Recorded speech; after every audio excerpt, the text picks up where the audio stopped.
നാരായണം നമസ്കൃത്യ നരം ചൈവ നരോത്തമം ദേവീം സരസ്വതിം വ്യാസം തതോ ജയമുദീരയേത്.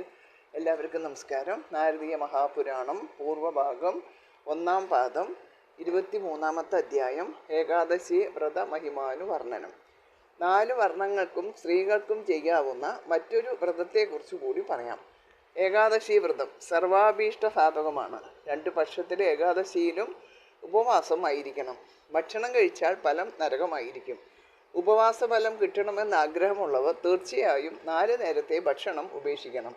ദശമിയിലെയും ദ്വാദശിയിലെയും രാത്രി ഭക്ഷണവും ഏകാദശി ദിവസത്തെ 2 നേരത്തെ ഭക്ഷണവും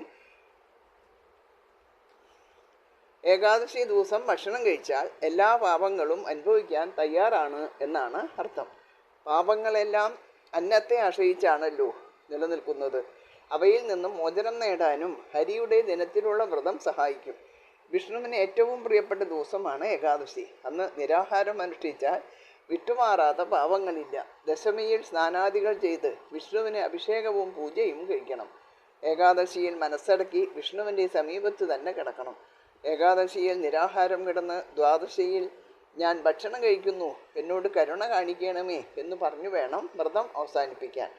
അജ്ഞാനതിമിരാന്തനായ എനിക്ക് ജ്ഞാനദൃഷ്ടി പ്രദാനം ചെയ്താലും എന്ന് പ്രാർത്ഥിക്കണം. നാസ്തികന്മാർ, ആചാരങ്ങൾ അനുസരിക്കാത്തവർ, നിന്ദകന്മാർ, പിശുനന്മാർ എന്നിവരെ ഒന്നും ഉപവാസം അനുഷ്ഠിക്കുന്ന സമയത്ത് കുറ്റപ്പെടുത്തരുത്. നല്ല സ്ത്രീകളെ സംരക്ഷിക്കുന്ന പുരുഷന്മാരെയോ വ്രതത്തിന് അവകാശമില്ലാത്തവരെയോ നിന്ദിക്കരുത്. കുണ്ടന്മാരിൽ നിന്നും ഭക്ഷണം കഴിക്കുന്നവർ, ഗായകൻ, പൂജാരിയുടെ ഭക്ഷണം കഴിക്കുന്നവൻ, വൈദ്യൻ, കവി, ദേവദിജ വിരോധികൾ, പരസ്ത്രീയിലും പര അന്നത്തിലും താല്പര്യമുള്ളവർ എന്നിവരുമായി വ്രതമനുഷ്ഠിക്കുന്നവർ സംസാരിക്കരുത്. ഗംഗയ്ക്ക് തുല്യമായി ഒരു തീർത്ഥമോ, അമ്മയ്ക്ക് തുല്യമായി ഒരു ഗുരുവോ, വിഷ്ണുവിന് തുല്യമായി ഒരു ദൈവമോ, നിരാഹാരത്തിന് തുല്യമായി ഒരു വ്രതമോ ഇല്ല തന്നെ. ക്ഷമയ്ക്ക് തുല്യമായി ഒരു അമ്മയില്ല. പതി ജീവിച്ചിരിക്കെ മരനിൽ നിന്നുണ്ടാകുന്ന പുത്രനാണ് കുണ്ടൻ. മരിച്ച ശേഷം വിധവയായിരിക്കെ ഉണ്ടാകുന്നവനാണ് ഗോളകൻ.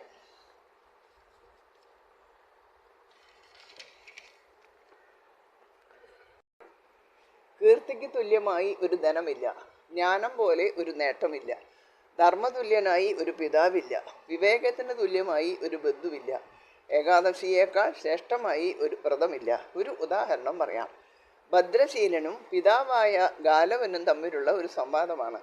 നർമ്മദാ തീരത്ത് സത്യപരായണനായ ഗാലവൻ എന്ന ഒരു മുനി താമസിച്ചിരുന്നു.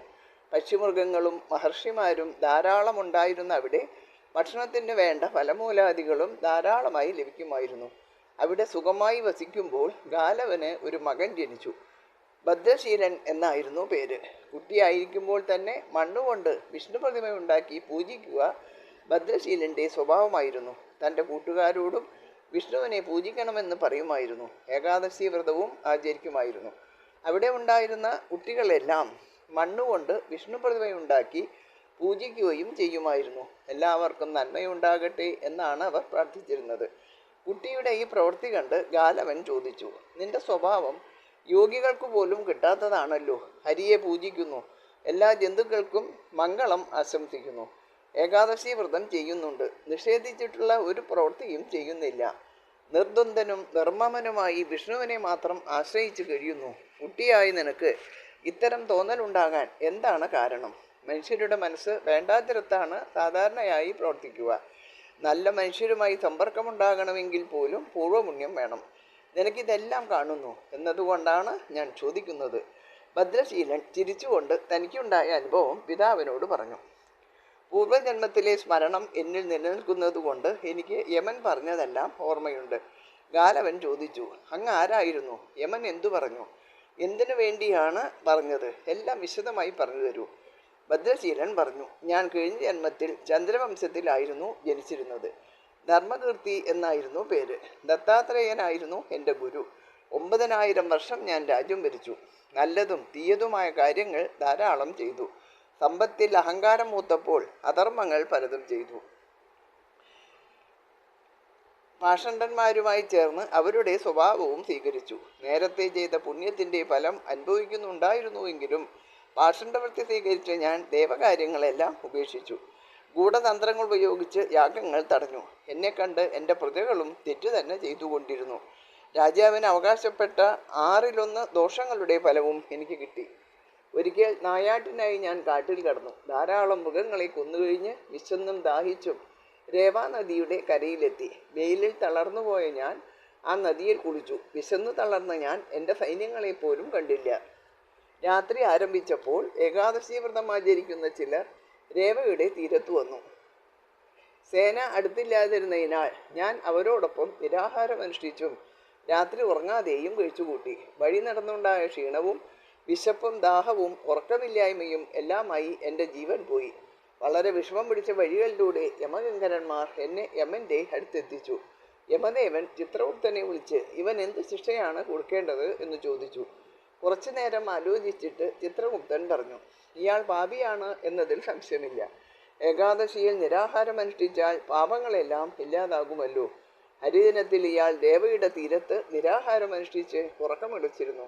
അതുകൊണ്ട് അയാളുടെ പാപമെല്ലാം പോയി. ചെയ്ത പാപങ്ങൾക്കെല്ലാം പരിഹാരമായി ഉപവാസം ചെയ്തു. ചിത്രഗുപ്തൻ പറഞ്ഞത് കേട്ട് യമൻ എൻ്റെ മുന്നിൽ സാഷ്ടാംഗം നമസ്കരിക്കുകയായിരുന്നു.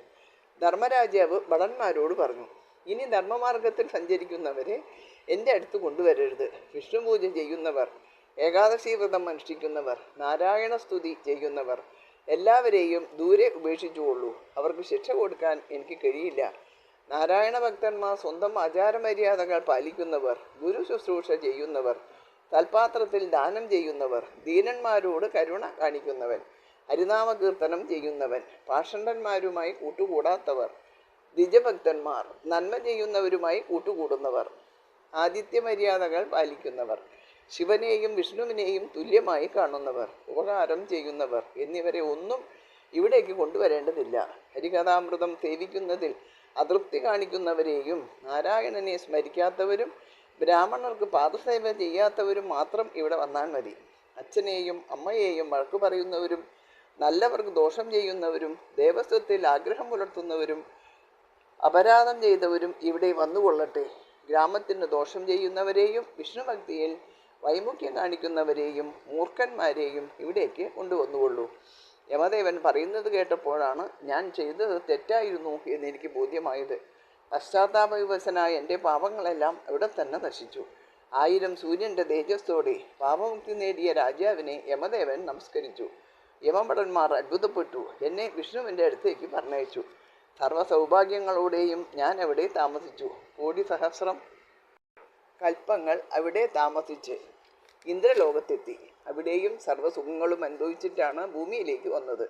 വിഷ്ണുഭക്തന്മാരുടെ കുലത്തിൽ പിറന്നു. അതുകൊണ്ട് ഞാൻ കുട്ടികളോടൊപ്പം വിഷ്ണു പൂജ ചെയ്യുന്നു. ഏകാദശി വ്രതമാണെന്നറിയാതെയാണെങ്കിലും ഞാൻ ചെയ്ത പുണ്യത്തിൻ്റെ ഫലമാണ് ഞാൻ അനുഭവിക്കുന്നത്. ഏകാദശി വ്രതം അനുഷ്ഠിക്കുന്നവർക്ക് പരമാനന്ദപ്രദമായ വിഷ്ണുലോകം ലഭിക്കും. പുത്രൻ്റെ സംഭാഷണം കേട്ട് സന്തുഷ്ടനായ ഗാലവൻ മനസ്സിൽ അത്യധികം സന്തോഷിച്ചു.